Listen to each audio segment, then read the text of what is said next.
நடைப்பயிற்சியில் இந்த ஒரு மாற்றத்தை செய்தால் நினைத்து பார்க்காத நன்மை. அதென்ன ரெட்ரோ வாக்கிங்?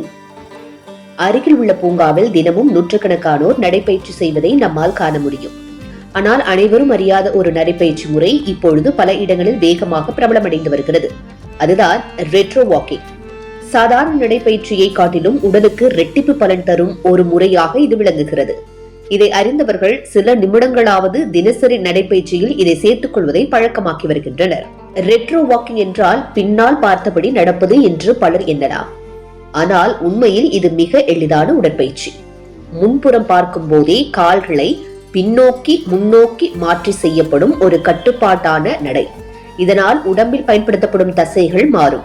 வழக்கமான நடைப்பயிற்சியில் வேலை செய்யாத தசைகளும் இதில் செயல்பட தொடங்கும்.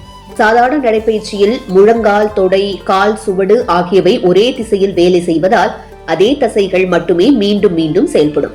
ஆனால் ரெட்ரோ வாக்கிங்கில் உடலின் இயக்கம் மாற்றம் பெறுவதால் முழங்காலின் அழுத்தம் குறைவு ஏற்படும்.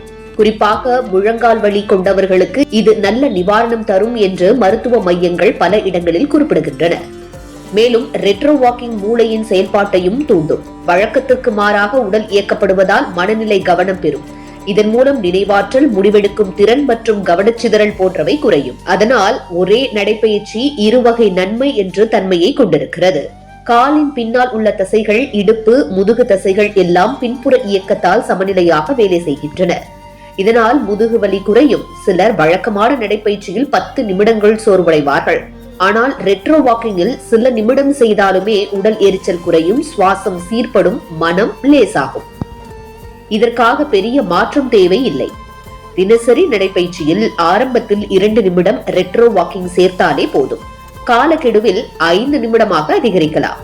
சாலையில் செய்ய வேண்டிய ஜாக்கிரதை ஒன்றே, முன்புறம் பார்வையை வைத்துக் கொண்டு மெதுவாக இயக்க வேண்டும். பூங்கா போன்ற பாதுகாப்பான இடங்களில் செய்வதே மிகச் சிறந்தது. சாதாரண நடைப்பயிற்சியை காட்டிலும் இரட்டிப்பு பலன் தரும் இந்த ரெட்ரோ வாக்கிங் வயதானவர்களுக்கும் நடுத்தர வயதினருக்கும் மிகவும் சிறந்த மாற்று பயிற்சியாக கருதப்படுகிறது.